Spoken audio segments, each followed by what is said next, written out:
Okay, here's your starter. So question 1, GCSE. Question 2, Year 12. Question 3, you could have done GCSE. We've recently done it. Okay, so pause your video, have a quick go at the starter, and here's your solutions. So obviously question 2, you could take logs to whatever base you like, as long as you do the same to both sides. Lots of you would take logs to base 3, and then obviously using your iteration formula, you can use whatever method you like there. Right, what we're going to look at today, sequences. So we're starting quite a big topic on sequences. First thing we're going to look at are different types of sequence. So really, I suppose, self-explanatory, but they are correct terms for sequences, so you need to know them. An increasing sequence is one where each term gets larger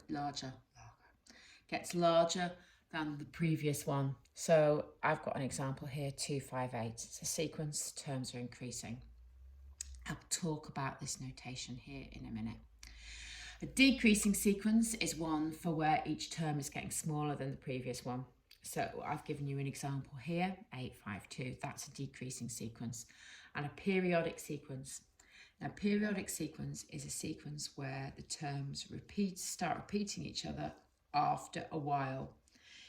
So here, you've got a sequence with a period of 3.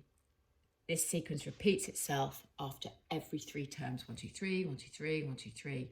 So your sine curve, your cos curve, your tan curve, they're good examples of periodic sequences. So they repeat each other. I will talk about this notation today. Right, general sequences. We really like using the letter U to describe the terms of a sequence. So U1 is the first term of a sequence.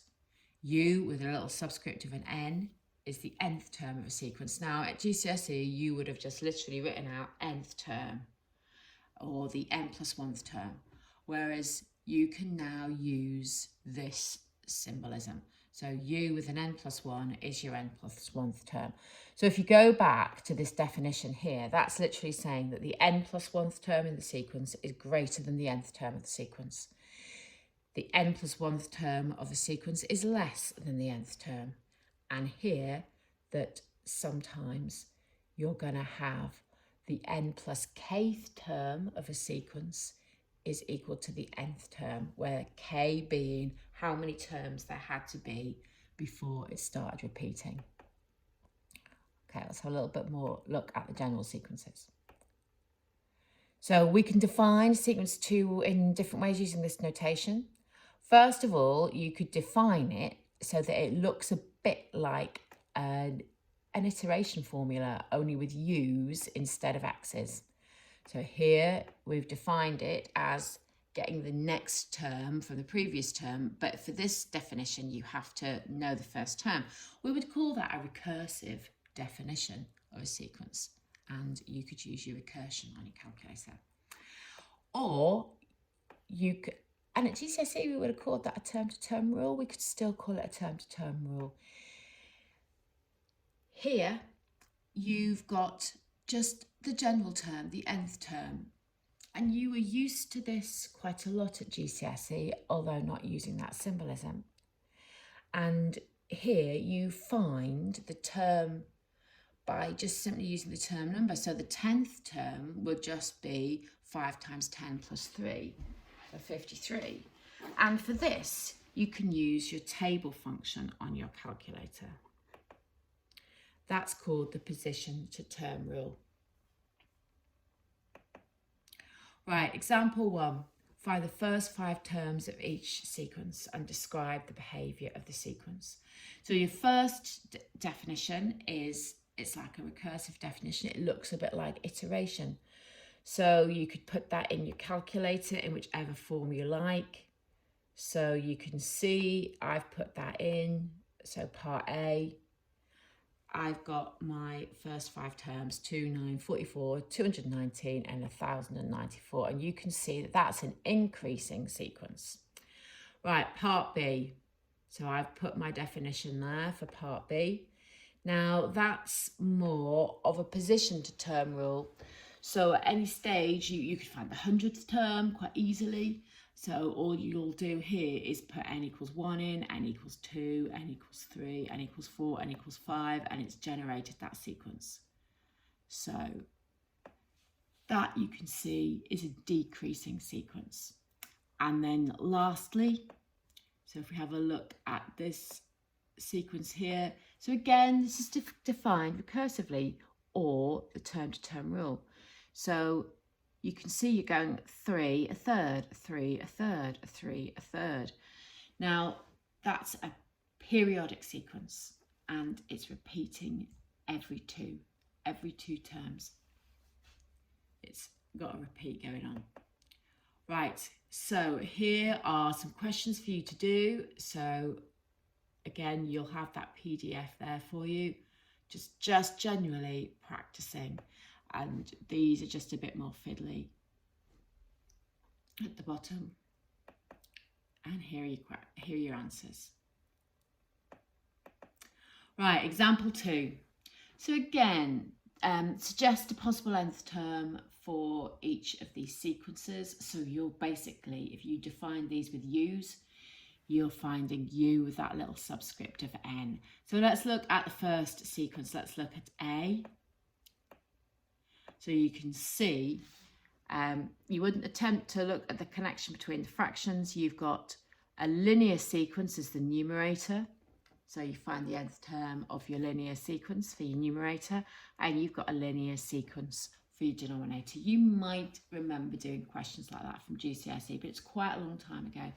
So here's your general term or your nth term.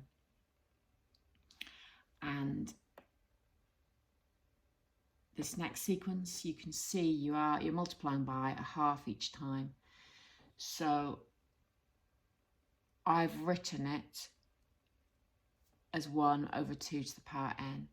You could, of course, write this one using your term to term rule as well. Okay, questions for you to do. So suggestions of a possible nth term, and here they're looking at the behaviour of the sequence. So increasing, decreasing, periodic, and then some slightly harder questions there. Here are your answers.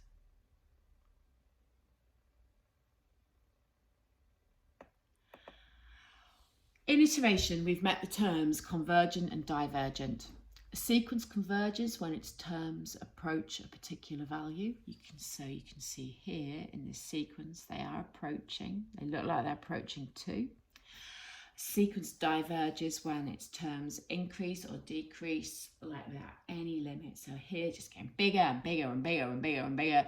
So it's like tending towards like positive infinity or negative infinity. A sequence converges if the number it approaches is called the limit. To be able to find the limit of a convergent sequence, you let the n plus 1th term equal the nth term and solve it. And that should give you the limit. Sometimes we call that limit capital L. So example 3. A convergent sequence is defined by your n plus 1th term equaling 2/3 the nth term plus 5, and your first term is 6. So if you wanted to, you could go to recursion on your calculator and you could generate loads and loads of terms, and you would hopefully see what the limit was. So it will be the numbers that these start, where they start to get the same or very close to something. So all they're suggesting you do is you let your n plus 1th term equal L and your nth term equal L. So you've got the equation L is 2/3 L plus 5. So if you take 2/3 L off both sides, you get a third L is 5, L is 15. The limit is 15, and you would have seen that by generating it on your calculator. So here are the questions for you to do. getting a little bit harder. Here are your answers, and I'll see you tomorrow.